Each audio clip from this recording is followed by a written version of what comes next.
같이 인사하시겠습니다. 샬롬, 샬롬. 유아테아시아도 잘 나왔어요. 또 한번 인사하시겠습니다. 하나님은 우리의 목자이십니다. 하나님은 우리의 목자이십니다. 감사합니다. 네. 우리 손 집사님도 한 2주 지나서 추석 다 끼고 계셔서 오랜만에 잘 나오시고 감사합니다. 지난 주간에 우리 집사람 수술 잘 하도록 기도 많이 해주셔서 감사합니다. 무사히 잘 혹을 떼냈습니다. 깨끗하게. 그래서 이제 지금부터 그 하드 트레이닝을 받아야 됩니다. 등산을 다닌다든지 이렇게 해서 열심히 이렇게 해야 됩니다. 자, 오늘 우리 시편 23편 우리가 가장 잘 아는 시편이죠. 하나님과 성도의 관계를 목자와 양에 이렇게 비유해서 아름답게 노래한 시. 우리가 시편 중에 시편 1편, 시편 23편은 대부분 외우잖아요. 또 전체 다 못 외워도 한두 절은 다 알고 있습니다. 복 있는 사람은 이렇게 나는 시편 1편과 여호와는 나의 목자시니 하는 이 기자는 너무나 감사한 이걸 우리가 암송할 때 이걸 우리가 읽을 때마다 마음에 뭉클한 느낌이 들어오는 그런 귀한 시입니다. 푸른 풀밭과 잔잔한 물가, 이게 얼마나 멋있는 표현입니까? 우리가 집을 지을 때 이런 집을 짓고 싶죠? 앞으로 파란 들판이 있으면서 뒤에 그냥 뒤에 물이 있으면 안 되니까 옆에 잔잔한 시냇물이 흐르면서 그리고 아주 멋있는 이런 목가적인 그런 집을 얼마나 원합니까? 또 근데 거기 오래 사는 사람들은 그렇지 않다 그래요. 너무 오래 살면 안 좋다 이러긴 하는데 우리가 보기에는 얼마나 멋있어요. 푸른 풀밭과 잔잔한 물가에 목가적이고 낭만적인 그런 분위기가 나는 시편 23편. 또 간결하고 또 짧은 글이지만 우아한 말로서 우리를 인도하시는 하나님의 섬세한 그 인도하심을 우리가 볼 수 있는 그런 시편입니다. 다윗이 이 시를 쓸 때 상황은 우리가 보통 두 가지로 봅니다. 하나는 다윗이 통일 왕국의 이 모든 왕권을 견고히 해서 안정하고 번영하던 시기에 썼을 것이다. 그래서 다윗의 왕권이 든든히 서로 나라가 발전하는 가운데 자신의 파란만장했던 과거를 회상하면서 지금까지 인도해 주신 하나님께, 신실한 목자이신 하나님께 찬송하고 있다. 이렇게 보는 관점이 하나 있고, 또 다른 한편으로는 다윗이 극한 고난에 처한 상태에서 하나님으로부터 오는 위로를 체험하면서 또 위로를 구하면서 그렇게 쓴 시다. 이렇게 봅니다. 사실 다윗은 일생을 통해서 많은 고통과 환난을 겪었지요. 특히 사울 왕으로부터는 여러 번 죽을 위기를 겪었습니다. 그렇지만 다윗은 이런 위태로운 상황에서도 언제나 그를 돌보시는 하나님의 영원한 인도하심을 받았습니다. 우리가 돌이켜보면 우리도 굉장히 위험한 때가 있었어요. 알든 모르든 어떨 때는 교통사고를 당해서 죽을 뻔한 경우도 있었고 저도 그랬거든요. 물에 빠져 죽을 뻔한 때도 있었고 차에 부딪힐 뻔한 때도 있었지만 또 여러 가지 어려운 가운데서도 주께서는 우리를 붙드시고 인도해 주신 걸 믿으시기 바랍니다. 때로 그것이 생각나지 않습니다. 그러나 기회가 되면 하나님께서 우리 마음을 두드리십니다. 그때 내가 내 생명을 구했다. 이 말씀을 듣게 됩니다. 어떤 상황에 쓰였던 시편 23편은 하나님에 대한 신뢰로 가득 차 있는데 1절부터 4절까지 그리고 5절부터 6절까지 이렇게 두 단락으로 나눠 있습니다. 1절부터 4절에는 다윗이 여호와는 나의 목자 이렇게 처음부터 고백하잖아요. 시의 처음에 여호와는 나의 목자라고 이렇게 고백합니다. 이것은 하나님을 따르는 자들에게 주는 4가지 축복을 4절에 걸쳐서 말씀하고 있습니다. 다윗이 경험한 첫 번째 복은 부족함 없이 공급하는 축복입니다. 1절에 보니까 여호와는 나의 목자시니 내게 부족함이 없으리로다. 다윗은 하나님의 이름인 여호와를 시의 첫머리에 둠으로써 하나님에 대한 절대적인 신앙을 고백합니다. 우리도 늘 하나님을 가장 믿음의 우선으로 삼아야 됩니다. 다른 것보다 먼저 하나님을 앞세워야 됩니다. 하나님은 나의 목자가 되셔서 인도하시고 돌보아 주십니다. 다윗이 여호와를 목자로 삼은 결과는 어떻게 나타났습니까? 그것이 1절에 나오는 부족함이 없으리로다 하는 고백입니다. 다윗에게 부족함이 없는 까닭은 하나님이 목자가 되셔서 다윗에게 공급해 주시기 때문에 그렇습니다. 다윗도 한때 목자였지요. 그는 양을 지키는 목자로 있다가 하나님의 부르심을 받고 왕이 되었습니다. 시편 78편 70절 71절에 보니까 또 그의 종 다윗을 택하셔 양의 우리에서 취하시며 전양을 지키는 중에 그들을 이끌어내사 그의 백성인 야곱 그의 소유인 이스라엘을 기르게 하셨더니 양치는 목자인 다윗을 들어서 양떼인 이스라엘 백성을 다스리는 왕으로 삼아주셨다는 겁니다. 그러므로 목자가 양떼들에게 갖는 관심과 돌보심을 원래 목자의 생활을 해봤던 다윗은 누구보다 잘 알고 있었습니다. 여호와는 나의 목자라는 고백은 나는 하나님과 깊은 사랑과 순종의 관계를 맺고 있다고 하는 것을 말해줍니다. 우리도 모두 주님은 나의 목자십니다. 이렇게 고백하시기 바랍니다. 주님은 나를 사랑하시고 나는 주의 말씀에 순종합니다. 이렇게 고백해야 됩니다. 주님도 나는 선한 목자라고 요한복음에 말씀하셨죠. 우리 예수님은 우리 믿는 한 사람 한 사람의 목자가 되셔서 우리를 인도해 주십니다. 아주 보잘것없는 사람도 전부 하나님께서 사랑해 주십니다. 그렇게 성경에 나와 있어요. 이사야 40장 11절에 보니까 그는 목자같이 양떼를 먹이시며 어린 양을 그 팔로 모아 품에 안으신다. 주님은 그런 주님이심을 믿으시기 바랍니다. 그러므로 우리는 목자 대신 주님을 따라야 합니다. 목자를 떠나면 양떼는 살 수 없습니다. 주님이 나의 목자 나를 먹이시며 돌보심으로 내게 필요하고 유익한 것은 어느 것도 부족함이 없이 공급해 주심을 믿으시기 바랍니다. 혹 늦게 올 수도 있어요. 원하는 것을 얻지 못할 때가 있습니다. 그러나 그것은 내게 합당치 않거나 또는 유익하지 않는 것일 수 있습니다. 그래서 합당한 때가 되면은 하나님께서 우리에게 공급해 주십니다. 두 번째 다윗이 경험한 복은 회복하게 하는 축복입니다. 2절에 보니까 그가 나를 푸른 풀밭에 누이며 쉴 만한 물가로 인도하시는도다. 선한 목자 되신 주님은 성도를 푸른 풀밭으로 인도한다는 거예요. 푸른 풀밭은 연하고 부드러운 그런 풀이 있는 풍부한 목장, 양떼가 편히 누워서 휴식과 쉼을 얻을 수 있는, 그리고 원기를 회복할 수 있는 그런 풀밭을 말합니다. 풀밭이 이 히브리어로는 네오트라고 하는데 이건 거처를 말합니다. 사는 집. 따라서 푸른 풀밭은 삶의 터전이면서 동시에 태양열을 피해줄 수 있는 그늘진 곳, 그리고 휴식처를 의미합니다. 다윗은 위험과 핍박을 피해 도피하는 생활 속에서도 언제나 새 힘을 불어넣어 주시고 푸른 풀밭에 누이시는 하나님을 경험하게 되었던 겁니다. 악인에게는 주님이 임재하는 것이 어떻습니까? 메마른 풀밭에 불과합니다. 악인은 주님이 오는 걸 원치 않아요. 악인은 왜냐하면 자신의 즐거움만을 구하기 때문에. 그러나 믿는 자는 하나님의 선하심으로 인해서 주님이 인도하는 모든 것이 푸른 풀밭이 될 수 있습니다. 하나님은 우리를 푸른 풀밭에 눕게 하신다는 거예요. 뭡니까? 위로하시고 평안하게 하시고 쉼을 주신다는 겁니다. 하나님의 선한 손으로부터 날마다 위로를 받으시고 양식을 공급받으시기 바랍니다. 하나님은 또 우리를 쉴만한 물가로 인도하십니다.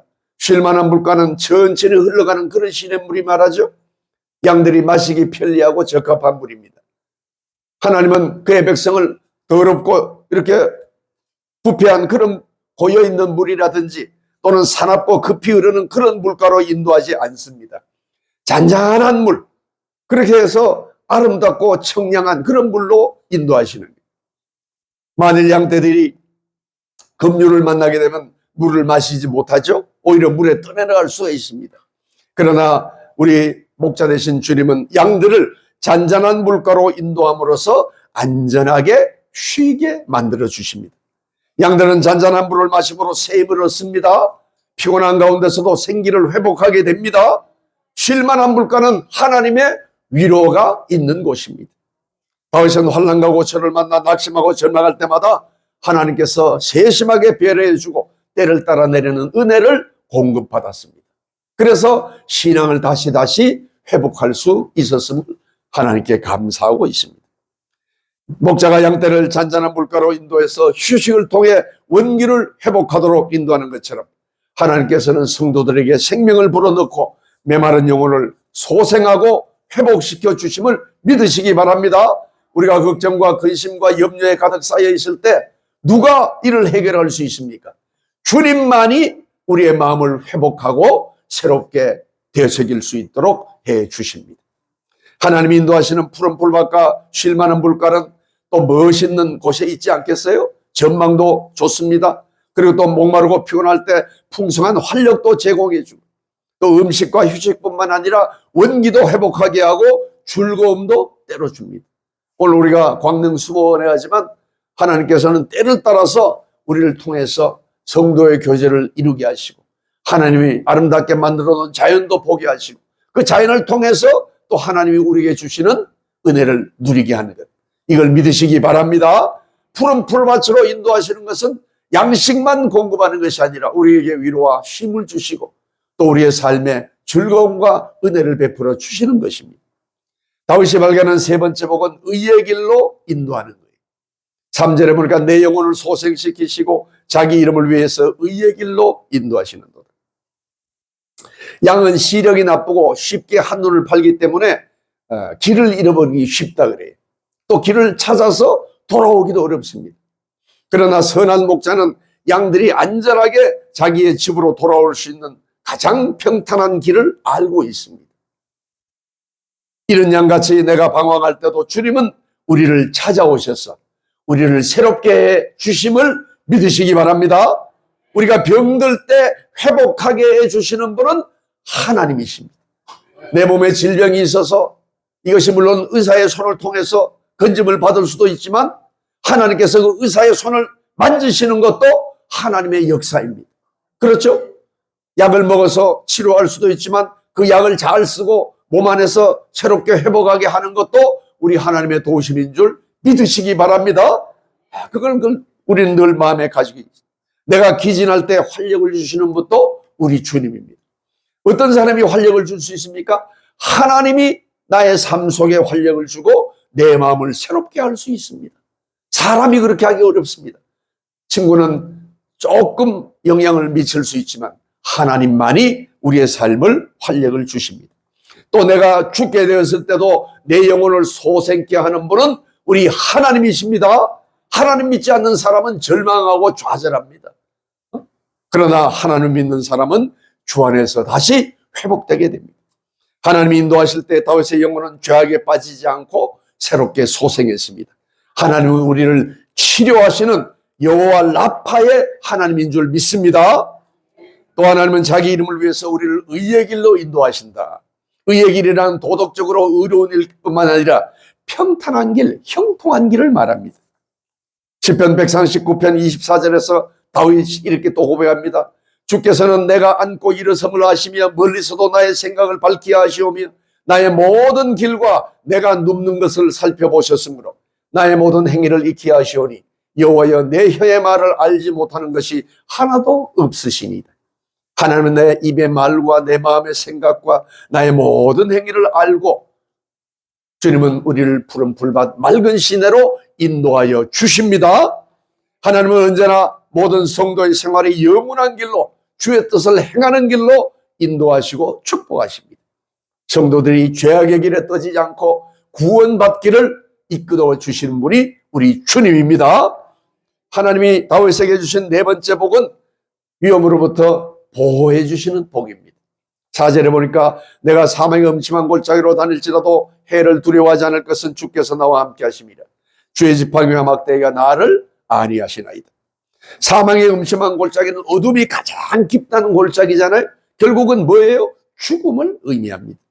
광야에서 목자 없이 다니는 양떼는 어두운 골짜기에서 숨어있는 사나운 짐승의 먹이가 됩니다. 그러나 우리는 사망의 음침한 곳을 지날 때도 목자 되신 하나님이 인도하시고 보호해 주십니다. 그래서 두려워하지 않고 지나게 됩니다. 목자가 지팡이와 막대기를 통해서 양떼를 모든 짐승의 위협으로부터 구출해서 해를 당하지 않도록 지키는 것처럼 하나님은 우리를 극심한 환난 속에서도 보호하여 주십니다. 다윗이 바로 그런 여러분의 어려운 가운데서도 구원함을 받았습니다.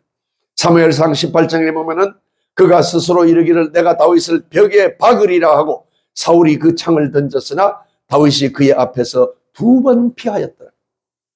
또 사무엘상 19장에도 나옵니다. 사울이 손에 단창을 가지고 그의 집에 앉았을 때에 여호와께서 부리는 악령이 사울에게 접하였으므로 다윗이 손으로 수금을 탈 때에 사울이 단창으로 다윗을 벽에 박으려 하였으나 그는 사울의 앞을 피하여 사울의 창은 벽에 박힌지라 다윗이 그 밤에 도피하더라. 또 사울이 전령들을 다윗의 집에 보내서 아침에 그를 죽여라 이렇게 명령했지만 사울의 딸인 미갈, 다윗의 아내 미갈이 다윗을 창에서 달아내려가지고 도망할 수 있었습니다. 다윗은 일생을 통하여 사망의 음침한 골짜기에서도 하나님의 보호를 경험했습니다. 우리는 누가 창으로 우리를 찌르는 것 같은 그런 직접적인 위협을 받지는 않지만 우리가 살아가는 데 있어서 얼마나 어려운 여건들이 많이 발생할 수 있습니까? 어떤 사람이든지 여러 가지 고민과 염려와 걱정과 근심이 항상 있습니다. 언제나 누구에게나 위기와 어려움이 있습니다. 그러나 그때마다 하나님은 우리를 온전히 지켜주심을 믿으시기 바랍니다. 성경에 그렇게 말하고 있어요. 또 성경의 역사가 알려주고 있습니다. 누가복음 21장에서도 예수님 말씀하시죠. 또 너희가 내 이름으로 말미암아 모든 사람에게 미움을 받을 것이나 너희 머리털 하나도 상하지 아니하리라. 시편 27편에서 다윗이 노래한 고백이 우리의 고백이 되기를 바랍니다. 시편 27편에 보면 이런 말이 나옵니다. 여호와는 나의 빛이요 나의 구원이시니 내가 누구를 두려워하리요. 여호와는 내 생명의 능력이시니 내가 누구를 무서워하리요. 너는 여호와를 기다릴지어다. 강하고 담대하여 여호와를 기다릴지어다. 주님을 기대하시고 주님이 내려주신 놀라운 은혜를 사모하시기 바랍니다. 분명히 우리에게 하나님의 놀라운 축복이 임하게 됩니다. 5절 6절은 이 하나님으로 인한 감사와 미래의 확신을 노래하고 있습니다.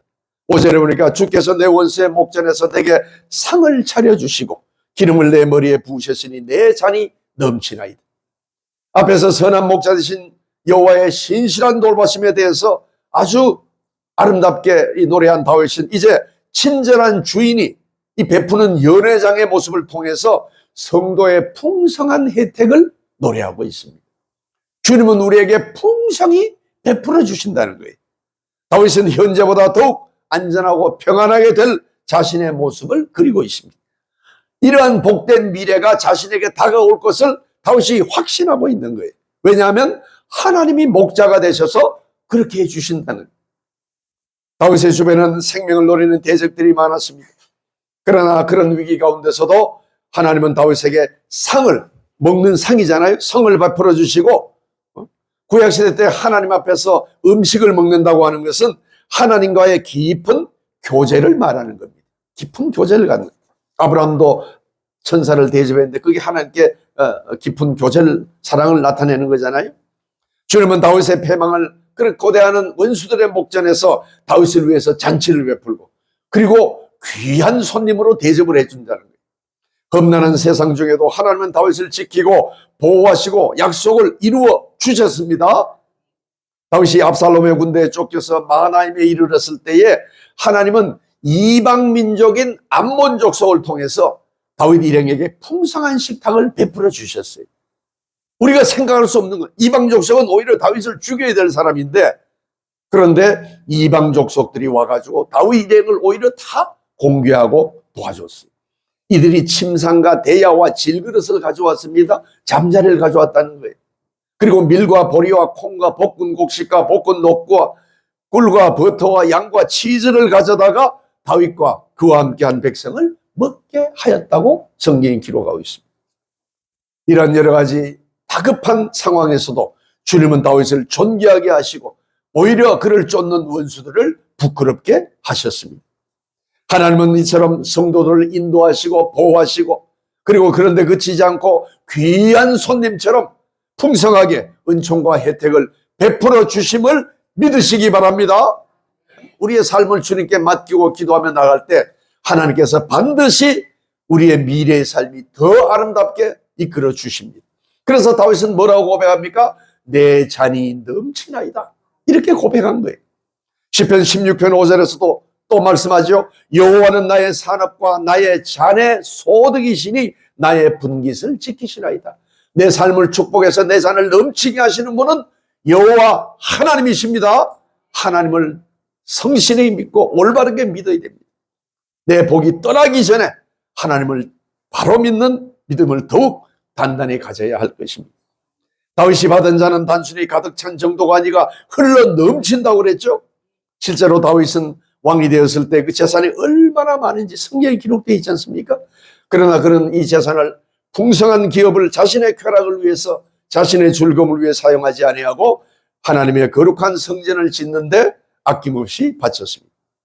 우리의 잔을 넘치게 하시는 분은 여호와 하나님이십니다. 하나님이 지혜를 주셔야, 하나님이 우리의 삶에 함께 하셔야 우리가 잔이 넘칠 수 있는 그런 기회를 얻고 또 그런 삶을 살아가게 됩니다. 6절은 다윗은 하나님의 신실하심에 근거해서 앞으로의 삶도 복될 것을 믿는 거예요. 나의 평생의 선하심과 인자심이 정녕 나를 따르리니 여호와의 집에 영원히 거하리라.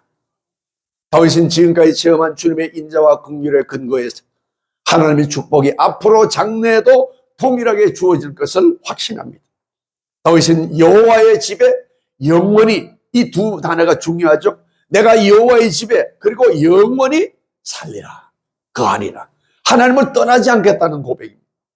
주님이 나를 위해 행하신 모든 것은 내 업적이나 내 삶의 모습이나 내 공로 때문에 주어진 것이 아닙니다.